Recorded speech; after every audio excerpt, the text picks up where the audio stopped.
All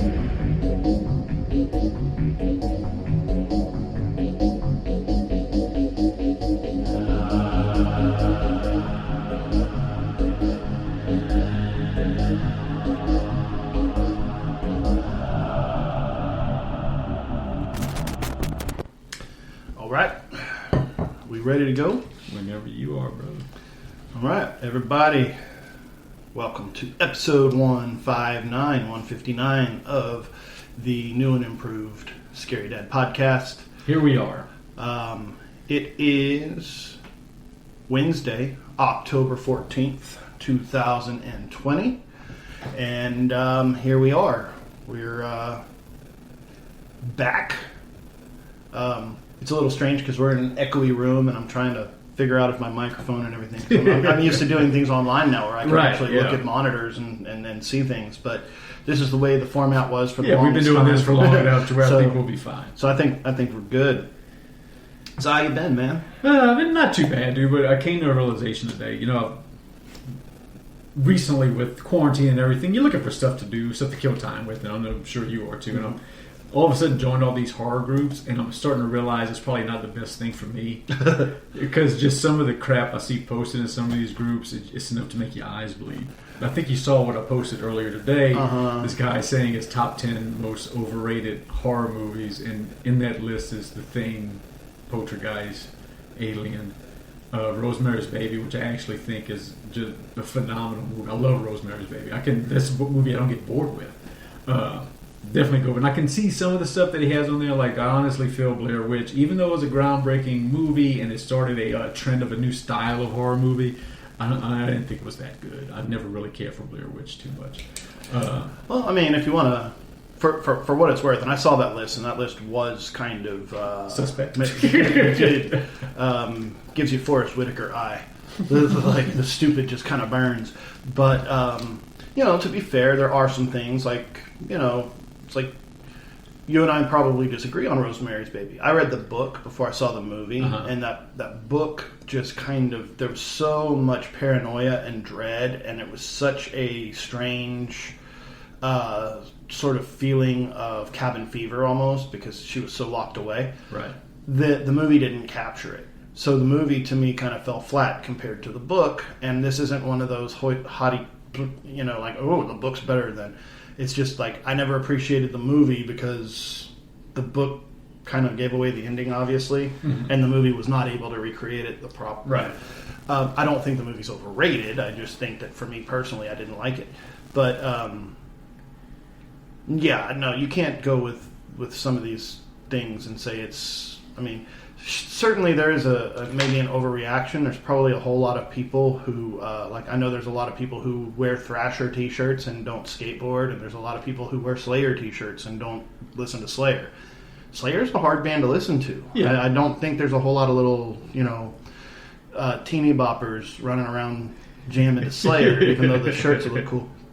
But yeah, I think people jump in and they think it's cool to not like stuff, which we've always been very adamant about not doing. Yes. Like, I don't like stuff that sucks, so I'm not going to spend my time thinking about it. Right. I just, over the shoulder, and whatever.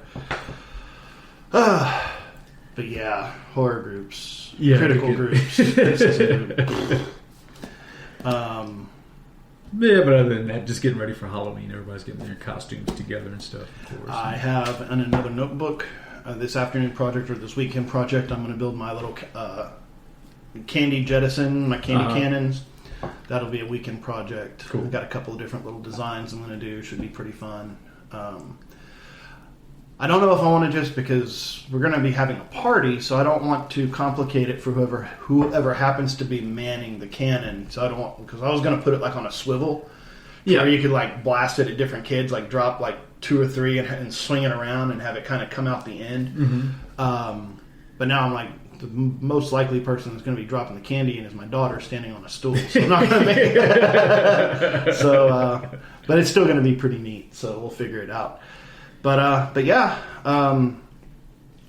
was going to go kick back. This is one of those weird things because I wrote it down before I realized that we'd already discussed it in the past. So I'm going to ask Mr. Gomez to introduce us. First, the old business. And the only real pertinent piece of old business is today's the 14th of October, and on this date in 2017 was the first Scarydad's Haunted Halloween show. Nice. Yep, it was 3 years ago today that we basically cut the ribbon on that. It was a small little, it was basically a one-room con with a couple of little side rooms that we added on with a little movie room and a hallway. It was, I think our capacity was overreached by just the vendors being in the rooms. Right. And we got blasted by Hurricane Harvey that happened in August, so a lot of our clientele was still recovering from that. Yeah. Right. But people got to come out. They had a good time. Everybody had a blast. With a couple of exceptions, and those exceptions were not because they didn't enjoy the show, but because of prior commitment. Every vendor signed on for the following year, and which they did again. So we've had the same cadre group of vendors that have followed us year to year. Unfortunately, for 2020, we got canceled by the COVID, which is something we haven't really talked about because we haven't really been together. So for those of you who've been keeping up with us and want to know what the situation is with 2020, which obviously you know what the situation is with 2020 and COVID, but I can give you a little play-by-play of what is going on with the Halloween show per se. So for those of you not in the know, you can't just cancel an event that you have booked with a hotel or a convention center or an event complex. Because there are contracts involved. Because there's contracts. And what those contracts stipulate is that really neither party, like you can't sign a contract to have your show or your band play or whatever or your wedding at a hotel and then have the hotel decide to bump you because a higher paying contract comes along that wants to rent more space. Once you're booked, and then you can't change that. That's why you have a contract. There is a force in all the contracts called, or it's a clause in the contracts called a force majeure.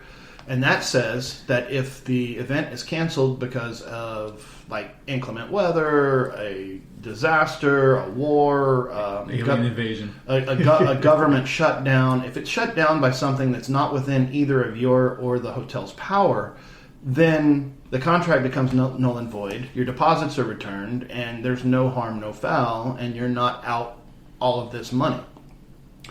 So there's a lot of people online who are upset watching shows and events not being canceled throughout COVID, especially the ones that happened later in the year, because they're like, oh my God, that's irresponsible. It wasn't irresponsible. They were waiting for that force majeure clause to kick in because it's usually within a 30 or 60, 90-day situation. Well, I got a phone call from the hotel that essentially they didn't let us out of our contract. They said because of the COVID and the government orders and social distancing and all of that stuff, that it was not going to be feasible to have an event that success required a whole bunch of people coming and being in a room at the same time. So they said, hey, why don't we do this? We'll move you to an indeterminate date in 2021. Everything's still as is, and we'll just move the dates. So that was fine. We knew that was going to happen anyway. We didn't think we were going to be executing in 2020 anyway. But then come to find out, about 3 weeks after that little phone call, I get another phone call from the events coordinator at the hotel informing me that the hotel has changed ownership and the new owners are not going to honor contracts because the nature of the business is changing. So the hotel's either going to become an apartment building or they're going to tear it down and build something else, but it's no longer going to be a hotel, so those contracts don't transfer, and all contracts are null and void post September 29th.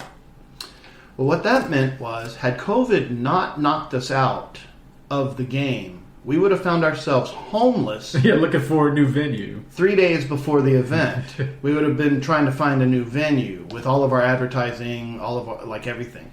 And so the Scarydad's Haunted Halloween show is probably the one event that's been COVID actually helped us out because we got canceled. We got let out of our contract before we just got booted. Mm-hmm. So we still need to find a new venue, and we need to set everything up for 2021, but we will, and everything is still on the rails. We just don't know where the train is yet. So, but we'll figure that out. But anyway, that is it for old business. Let's take a break real quick, and we'll come back with the new.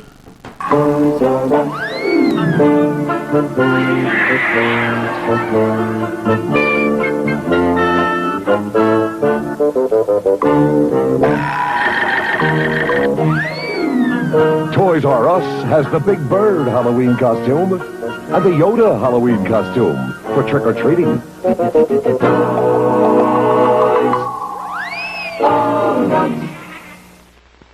Glorious day. And the complete breakfast with... Blueberry. Huh?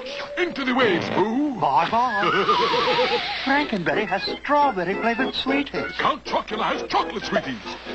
And blueberry with blueberry-flavored sweeties.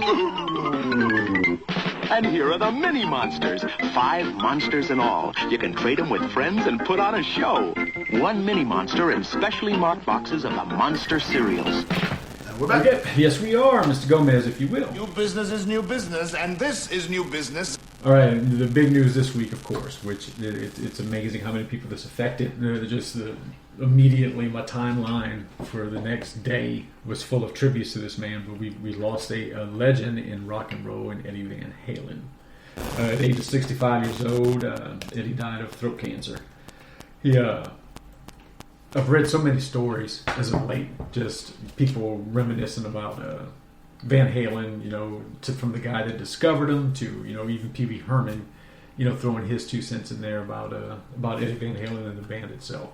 But I know they, especially in the height of the MTV generation, as far as music videos and stuff, Van Halen was huge, and just not just musically, but just the videos stand out in my mind so much. Just the stuff they used to put on TV. And I'm sure you got some thoughts on it. Certainly. It's funny because Van Halen was one of those. There's so many bands out there, but Van Halen's one of those that you just kind of always assume is going to be around. Mm-hmm. You know what I mean? Like they're going to be playing. They're like going to be like the Rolling Stones, maybe. That they just keep on going. They keep on. Maybe they take a break here and there, and then they come back or whatever. And then, of course, being a kid in the 80s, and you have those different, all those riffs stuck in your head in those videos, right. And, even when David Lee Roth went solo, and he's got, his, it's like, it's still a touch of Van Halen, and all of that stuff. Sammy Hagar. You don't listen to old Sammy Hagar, you hear Van Halen. You hear Van Halen, right. It's the influence of Van Halen on all of it. And Van Halen's one of those that even if you didn't like the band, you can't argue with how influential they were on a lot of different people, and a lot, on showmanship, on musicianship, on just so many different things. My uncle told me a story long time ago how he went to go see Black Sabbath. And Van Halen opened for him, and it was like early 80s. Like Van Halen wasn't even known yet. So Van Halen's opening for Black Sabbath, and said that Van Halen absolutely just blew him away. Like afterwards, the Black Sabbath show was just kind of like put off kilter because of the energy coming out of Van Halen. Mm-hmm. So I didn't even know he was sick. Yeah, apparently he'd been fighting it for a pretty long time, and cancer sucks. Yeah. And a lot of those old rocker guys, unfortunately, you had the smoky bars and the strained vocals, and a lot of other stuff that was just not, never really thought about it before until not too long ago. I was reading Bruce Dickinson's autobiography, and he was talking about how the first time they toured Canada, He says, in England, whenever you hear about bad weather, it means you might get wet and probably get a little chilly. He says, in Canada, it'll straight up kill you. And so, like, they were stepping out of buses and off of planes into this, like, below zero temperatures in places they've never been before and immediately got sick. Mm-hmm. And if you think about that, that's your lifestyle. Right. Like, you know, so put your body through the ringer, you know? It's unfortunate. Yeah, it was definitely a sad day in rock and roll for sure. It was just wasn't expected at all. I mean, it caught a lot of people off guard because, like I said, not many people knew he was sick. So, let me tell you how innovative this is. You know that song "Ain't Talking About Love"? Yeah. Okay, it's got one of the most recognizable guitar riffs. Just to start it off, the dun dun dun dun dun dun dun dun. You know what that is? That is 3 of the absolute most common chords that you can possibly play. Okay? When you first sit down to learn how to play the guitar, they teach you how to play these 3 chords, and every little kid who's sitting there trying to learn how to play the guitar come out of their first lesson trying to learn how to play like these 3 chords. It's an A minor, I think it's an A minor, a D, and a G, but it's certainly an A minor. Mm-hmm. And to listen to that and be like, what the hell is he doing? And then to find out that all it is it's a master in control of his instrument that can make these most basic of basic notes sound incredible. Right. And just melt your face with awesome, right? So, I mean, there's no overrated Van Halen. Right. He was on top of his game from day one, and pretty much everybody's in agreement to that. Everybody agrees that he's just legendary. You know, his influence touched a lot of people. I think it was I can't remember his name, but from Alice in Chains said, you know, when you think of rock legends, you think of 2 people: Jimi Hendrix, Eddie Van Halen. Those are the 2 that you think of. Mm-hmm. So that says a lot right there. Definitely. Okay, a couple other stories before we get into the horror market. Just a couple things that I found that I thought were interesting. I got a couple of shark stories, but I'll just go with one right now. Off the coast of Nova Scotia recently, some researchers were catching and tagging some great white sharks for their research program to keep track of them. They ended up catching what has been recorded as the largest great white shark ever caught. It was a female at a length of 17 foot 2 inches, weighing 3,541 pounds. And look at the size of that beast next to that guy right there. They're calling her what was it? They gave her a little name. Queen of the Ocean, because she was just a beast. Basically, she was the length of a Ford F-150 and weighed a lot more than 3,500 pounds. It's among the 12 biggest sharks ever tagged, and the biggest female for sure. But that was pretty impressive. I thought that you would like hearing about that one. And a little levity today. You know, I always like to bring that. Okay, UK Wildlife Park. They had taken in a bunch of African gray parrots, adopted in the same week, and they put them in isolation while everything was going on with the quarantine. Nobody was coming to the zoo, so they had all these parrots. They just happened to adopt, like the week before quarantine, they put them away in isolation, where apparently one of them knew how to curse and taught everybody in the group how to curse. So they get out of quarantine, people start coming out, and this entire group of parrots just started cursing at the customers whenever the zoo opens. But I think that is just the most awesome story, man. That is awesome. It appears they used their time in isolation teaching each other foul language, which left park staff in hysterics, but swift action had to be taken when they started using obscenities at guests. Steve Nichols, the CEO at the Frisney Park, said the birds were put into a timeout, but admitted over the last 25 years he's taken in many parrots that have sometimes had a bit of a blue language. But during those times, they could separate them and everything, but these parrots had enough time to go to school and learn some very choice words. So years ago, and you know, parrots are awesome. But years ago, my friend Robin, she and I were going up to visit my friend Chris up in Denton, and on the way, she was like, "Oh, we're going to stop at my dad's house and have dinner."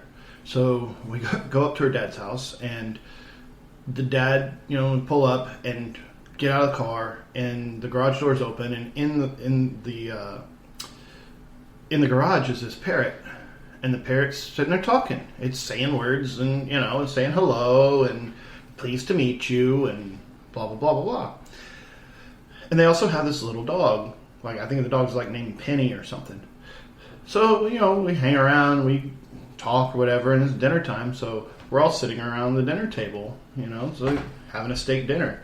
And the funniest thing is that bird out in the garage would mimic her stepmom's voice and call the dog. And so you're sitting there, and the mother is sitting right there, and you hear off in the distance like Penny, and the dog hops up and goes and runs, and then comes back looking all confused. It was the coolest thing. All right, and last but not least, today we're going to, of course, talk about the event coming up, which is very exciting. Houston Horror Film Festival will be putting on a horror pop-up market October 24th from 11 a.m. to 6 p.m. at the Marriott Hobby Airport on the south side of Houston, 9100 Gulf Freeway in Houston, Texas. It is going to be a great show. Tickets have actually sold out. Vendor spaces have sold out. We will be keeping to a strict 250 person capacity, but the way we're going to do it is, of course, not all 250 people are going to go at the same time. So there will be tickets available at the door, but pre-sale tickets will get priority. They'll be the first ones allowed in, and if there's room, we'll be letting in the people buying at the door. So if people show up and leave, they'll sell an additional ticket to back it up. Yeah, there'll be people monitoring who's coming in, who's coming out, and keeping the number at 250 inside the room. So there'll definitely be some... People are going to be there all day, of course. So there'll be some time that we'll be able to let some folks in to check it out. But that is going to be a great time. Of course, we've got some celebrity guests that are going to be there, including Andrew Bernarski, who took over the mantle of Leatherface. A lot of people know him he's a character actor. He's been in a ton of movies, from Street Fighter to The Program to Higher Learning to... what is the Bruce Willis movie? Hudson Hawk. Mm-hmm. He was Butterfinger in Hudson Hawk, and of course he took over the Leatherface mantle. He was at Comic Palooza last year, actually. He's a really, really cool guy. I like him a lot. Also going to see Jennifer Banco, who was in Friday the 13th, Part 7. Sandy Johnson, of course, who we recently interviewed, and I'm definitely looking forward to meeting Sandy. She seems just like the sweetest lady, and of course the one of the greatest scream queens that we've had yet. Felissa Rose will be there. Of course, groundbreaking film Sleepaway Camp, which has one of the craziest endings you will ever see in a horror movie.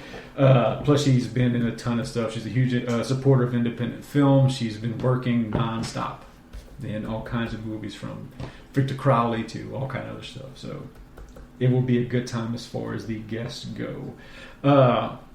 There's also going to be some pretty cool vendors there, just so you know. I was going to go through a few of those. There's going to be some great artists there. If you're looking for some original art pieces, some one-of-a-kind pieces, Art by Albert will be there, who happens to be my friend Art Albert is the guy that runs that, but it's all his own work that he'll be selling, originals and stuff. Crypt Kitty Designs, an artist of horror-themed original art. A lot of it featuring the mascot of her company called Boris Pawlow, which is a little horror cat, which is pretty cool. Some of the other artists we are going to be having is Ink of Geek, who has original pen and ink pop culture illustrations that are phenomenal. It's basically portraits of just all kind of horror characters and all kind of stuff. It's really, really good stuff. Leslie Marquez Designs, handmade art and decor, everything from skulls to hearts to creepy things all around. Mark Nasso, who does sketch cards of different pop culture figures also. And those are the artists we're going to be having, and there's a bunch of makers that are going to be there too. There's one vendor, which I think is awesome. He makes prop replicas of Pamela Voorhees' head, which I think is just so cool, man. From what I understand, they look phenomenal too. Frankenplush does all these cool crochet-themed horror art. Some of the things that I saw he did is an Audrey 2 that stands like 2 foot high, that's all crocheted together with all the tentacles coming out and stuff. And the Hocus Pocus Witches, he does all kind of cool stuff with that. Disco Bloodbath, collectible shadow boxes, all kind of 3D-based art involving pop culture, cult classics, and horror-based themes, which are going to be pretty cool. Designs by Suprema, T-shirts, wood decor, signs, all kind of original art, things that one-of-a-kind items that you can pick up. And of course, we're going to have our good friends Tom Martino and Joe Garcia of the DWN Terrible Horror Crap podcast will be there. Tom, of course, representing DWN Productions, where you get some of the best mask and replica props you can find. And Joe Garcia, who just blows me away with his T-shirts as far as the prices, quality, everything else. And he does custom work also at a very, very good price. We're going to have Obscure Houston, which is this is all kind of unique jewelry and stuff. I think they have some Wicca items also over there, but it's one of the local stores here. Rebel Element, who makes candles, soap, bombs, and oils. And Sci-Fi Cowgirl, of course, will be there with our girlfriend Christine Nix with all kind of original art pieces. She's a great crafter. She's an incredible maker. And So Creepy Designs, one of our other vendors, will be in the house too. And one-of-a-kind plush items. I think she's doing masks and all kind of stuff now too. We shall also have Great Scott Collectibles, run by Scott Cook. Sells toys, memorabilia, and collectibles himself. Misfit Toys will be in the house with Daniel and Paulina, so they'll be there just to fulfill your horror toy needs. They've got a great collection, 3 stores in Houston. Check them out if you ever get a chance. Good friend El Ariachi will be there, Randy, with OMG Toys. Sammy's Goodies, which they provide exclusive collectibles that they make. And also Veronica Smith, one of our favorite authors, will be in the house. She's another one of our folks. Her work can also be found at Sci-Fi Cowgirl store in the Antique Mall in Houston. But they've got some great vendors that are going to be there. You're going to see some cool one-of-a-kind stuff. Definitely looking forward to it, man. That's what always gets my money is the oddball stuff that you can't get everywhere Right. else. Like that's what draws me in. That's where I'm like, go broke. Well, I think I told you there's a commission. I want to ask Cody Shibby how much it would cost for me to do, but I know that it's going to hurt my pocketbook too much. Once he gives me the price, I'm just going to keep it to myself for right now until something changes where I'll actually be able to buy it. But that's it for our new business today. Oh, and one more guest this week. I honestly, when it popped up the same day as Eddie Van Halen, as a matter of fact, is Johnny Nash. Yeah. Houston's own Johnny Nash, who had the hit song I Can See Clearly Now, The Rain Is Gone, which was redone by Jimmy Cliff. Just a great song. It's a song that it comes on and you just feel happy. Mm-hmm. You know, it's one of those infectious grooves that he died at the age of 80. But that's what I got today. Well, rock and roll, man. Well, let's put a fork in that one and we'll take a break. See you shortly. Wanna go psycho with me, Elvira? Here at the Bates Motel? Look for me wherever they sell mug root beer. And enter the Go Psycho with Elvira contest. You can be my guest at Universal Studios in Hollywood for a monstrous bash at the Bates Motel. Shower anyone? This Halloween, go psycho with Elvira and win a party with mug root beer and me. I love my mug. I love it. Here we are. So would you say that we are in a bit of a horror renaissance? Yes, and it's definitely building up momentum. It's odd how, and I'm not saying that I don't like the fact, but it seems as though the horror genre is picking up a lot of steam with people not traditionally horror fans.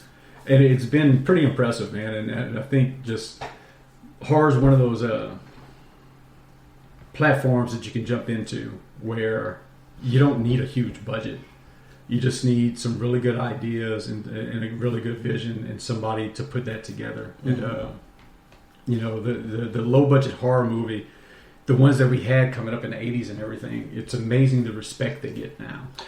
Well, and I was going to say, because, you know, in researching the subject of our show today, you and I have talked a lot about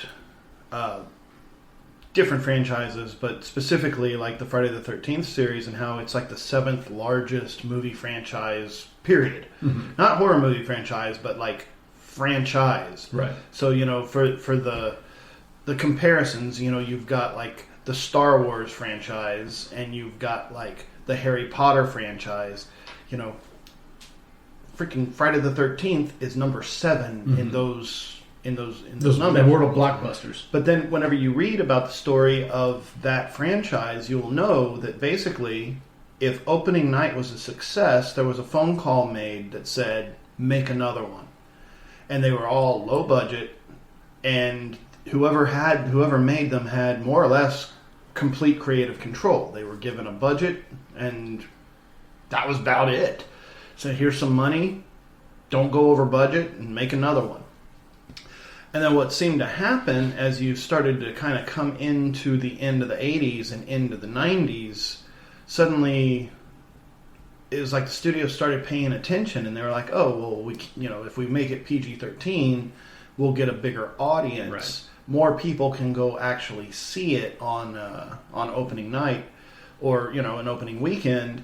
But what happened was it got watered down. Mm-hmm. Like a lot of what made the movies in the 80s great, because they had singular vision, and they had low budget, but at least they had a kind of hands-off approach from the studio. Studio didn't care. Make it, cut it, throw it up on the screen. If it does well, we'll make another one. If it doesn't, we'll end it there. You know what I mean? And that wasn't just with Friday. That was with Halloween. That was with Hellraiser. That was with Nightmare on Elm Street. A lot of these, if you watch the first one, it's not made for a sequel. Nightmare on Elm Street was certainly. I mean, they had that little cut-in piece at the very end. But there's no way that you knew that bad guy was going to become Freddy Krueger of, you know what I mean? Well, it's like I told you at the time I was talking to Robert Englund. I got to spend some time with him. One of the things he told me is, because I asked him, I said, where's the first glove at? That's Smithsonian Institute level stuff. And he said, well, we made the first movie. We didn't think it was going to do much. So I just gave it to my agent, because we started shooting a sequel and we had a new glove. So I gave it to him. So his first agent that he had has this glove sitting in his office, because I'm going to be telling at the big table. Okay. He didn't think the movie was going to be that big of a deal. So then then we have we have a few good movies. So it's not complete crap. So we have like the Blair Witch Project, which independent. Mm-hmm. We have some movies that traverse this long and dusty highway between the end of the 80s and let's say the starting at like 2010, 2009, 2010, you have a new player enter the game. And that's what we're talking about today. Yes. Because in the last 10 years, horror has really...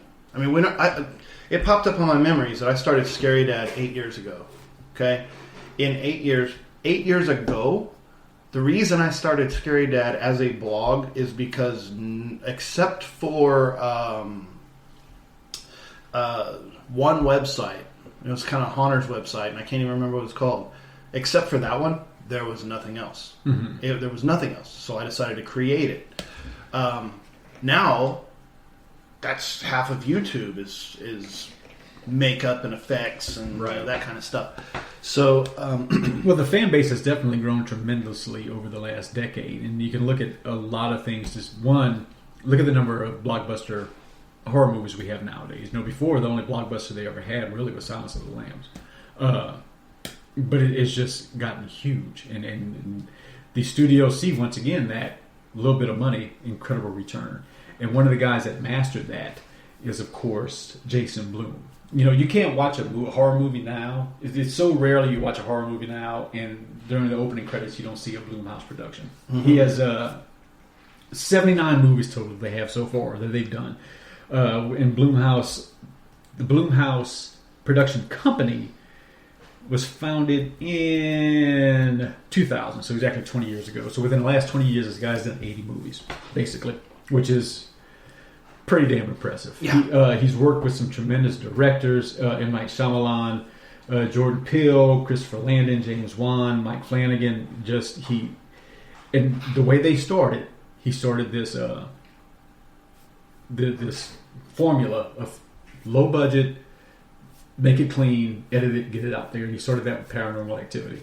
And I remember when Paranormal Activity came out, it wasn't because I didn't really care for Blair Witch too much, it looked like it was going to be a Blair Witch type project, and I didn't know if I really wanted to see it. And then they did this awesome thing where they started recording audience reactions and using that in their marketing, and that's what turned me on. I said, I got to see this movie. Yeah, and I was almost the same way because it wasn't so. Like, I really enjoyed Blair Witch. I thought, and I'll defend it all the way down. Like, I don't like to rewatch it because of the shaky cam makes you dizzy, which was a problem at the theater when people were throwing up. So it is not a fun movie to watch, but it is extremely groundbreaking in using viral marketing, in using found footage, in using just a creepy concept, and then just going all in on it, right? And like you said, low budget, good story, go. I thought the same thing because after Blair Witch, then every movie was about campers, footage. Campers lost in the woods, being chased by a witch. Only her name was Claire, and you're just like, nope. And then Paranormal Activity came and kind of revamped that entire thing in that it is still video and it is still low budget, but oh my god, like it's done so well. It's done so well. The jump scene, the jump scares are, and like we talked before, so people don't like jump scares. I like jump scares, especially when they get me every damn time. Right. Even though you know they're coming, it still gets you because they're so well done. And that movie, the Paranormal Activity movies were just so masterful at that. And the return of investment on Paranormal Activity was just, it was sick. It was made for $15,000. That's how much it cost to make Paranormal Activity. It grossed over $193 million worldwide. And that's why that guy has a studio that's doing 80 movies in 20 years. Yes. This movie Insidious, which they actually had all three of them on American Movie Classics last night. Worldwide budget, the budget on that one was $1.5 million. It grossed $99 million worldwide. I mean, it's just his ability to find these scripts and take them on, and now his name is secure to where you want to. If it's a Blumhouse movie, you want to check it out at least once, because chances are it's going to be a good film. Some of the bigger movies that have come from Blumhouse Productions, of course, Paranormal Activity, Insidious, Sinister, the Purge series. So let's talk about Sinister, because Sinister is on my list of scariest movies ever. Okay. I mean, and this is through the 80s, through the 90s. Like, this is all of it, because Sinister was so unexpected. Yeah. Like, you didn't really know much about it going in. You knew, it had a little monster, it had Ethan Hawke in it, so you're like, okay, what's the, But my sister and I went and saw Sinister, and that creeped me out. Like, it was so unexpectedly violent. Even in the opening scene, it's like with the log falling off the tree log being cut, and then the family being slowly hung and stuff. It was just like, oh my god. Sinister was shockingly good, and I put it up there on the shelf with a lot of my, with very only a few movies that have really got to me, like really stuck in my head and like didn't want to go away. So no, it's badass. Well, and The Purge. Look at what happened with The Purge. I mean, that movie blew up, and it ended up being developed into a TV series eventually. That's another huge one that just captivated audiences. There was Oculus. There was The Gift. Which, by the way, have you seen Oculus? No, I haven't. I'll let you borrow it. It's bad. It's awesome. That's on my list. Oculus is good. Oculus is another one of those. It's unsettling, and you're watching it, and you just, because Flanagan's such a master, and this is one of his first couple of movies, but you're just like, it's a room with a mirror in it, and you're just like, oh, I don't feel good. I need to leave. It's so good. So, Split, which is a movie that I love. I love the trilogy, but James McAvoy in Split is just, the guy should have got an Oscar for that performance, dude. It is unreal how he could go between characters and do each one so well. That is acting. That's not Tom Cruise being in a movie where it's Tom Cruise being a race car driver or Tom Cruise being a bartender. That's fucking acting, dude. Split is a great movie. Get Out, which of course everybody knows about what they did with Jordan Peele and the masterful job he did with that. Happy Death Day, which it took me a long time to give it a chance. I'll be totally honest with you, because for some reason it reminded me of, like we were talking a little while ago, those 90s PG-13 horror movies. That it kind of seemed like was one of the reasons I didn't want to watch horror movies anymore. But I ended up finally watching it, and it was really, really good. The Halloween remake. Yes. Well, it wasn't a remake. Well, yeah, it was a sequel. I really enjoyed that. I did too. It took you a while to come around to that one. Yeah, it took me a while to get to it, to go ahead and watch it. But yeah, I definitely enjoyed that one too. Lords of Salem with Rob Zombie.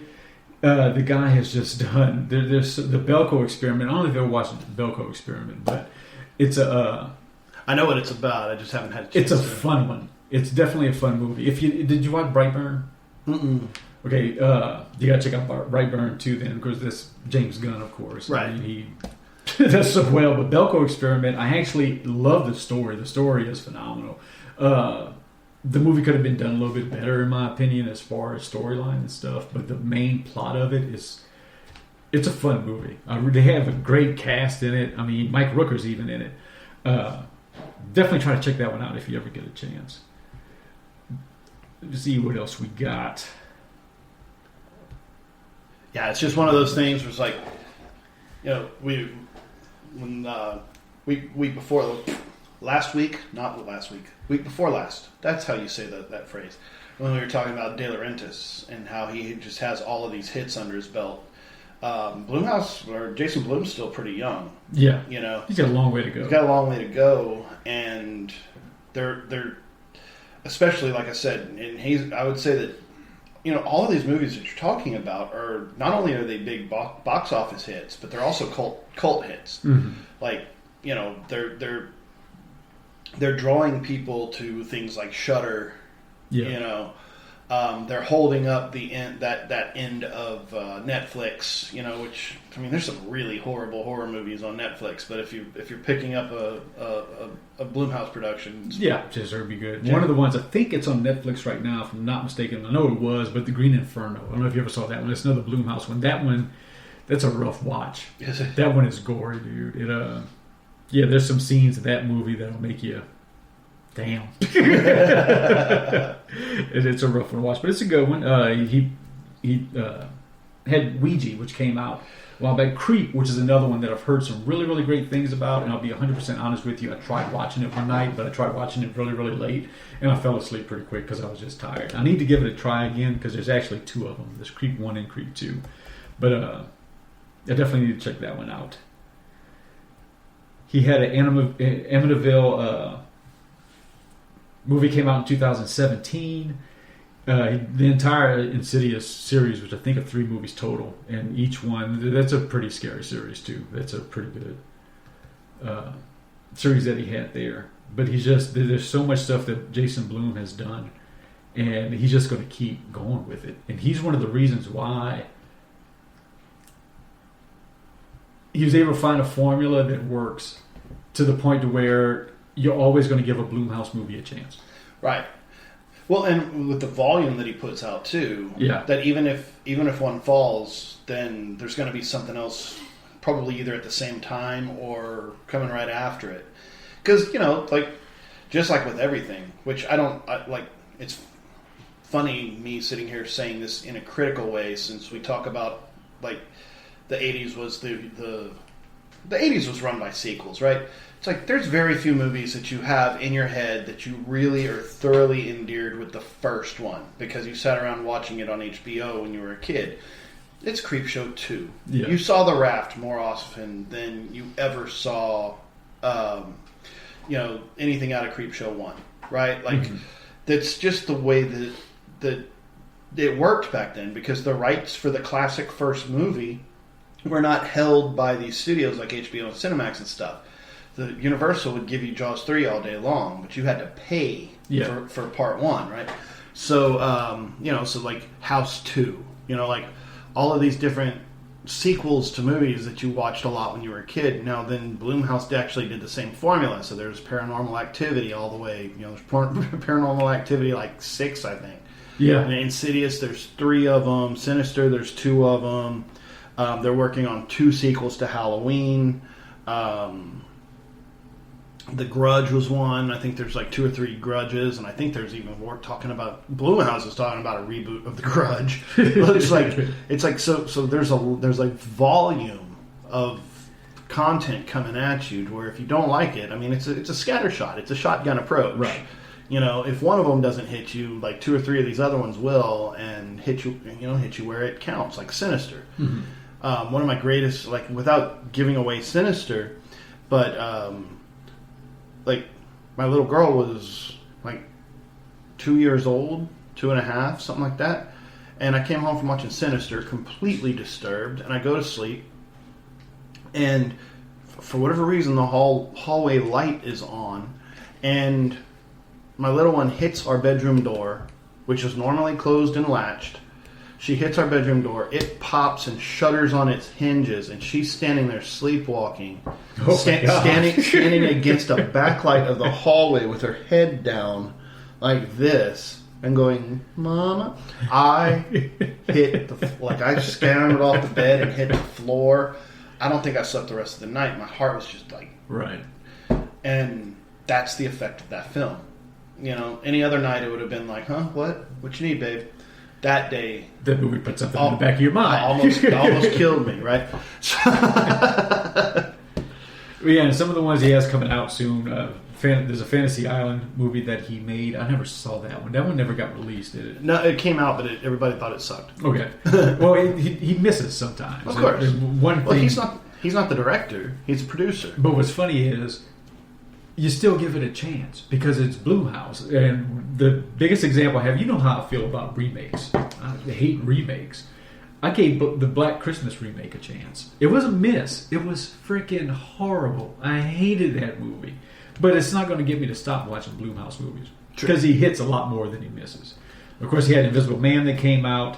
In 2021, he's got The Forever Purge. Another Purge movie is coming out. Halloween Kills. And then in 2022, Halloween Ends, which ought to be... Those are 2 definitely to look forward to. Certainly. Well, yeah. So tonight, because it's Friday, so you go old school, man. Order a pizza. Get them to deliver the 2-liter. You got a hurricane coming in the south, so people are going to be playing outside. You know, kick back, turn on Shudder, turn on Netflix, whatever, and find a Blumhouse movie. Find a Blumhouse movie, man. It'd be awesome. All right, brother. Well, I think that does it for this one. Let's shut it down so we can turn the page and get to episode 160. Jesus. I know. All right. We'll see you, next Wednesday? See you next Wednesday.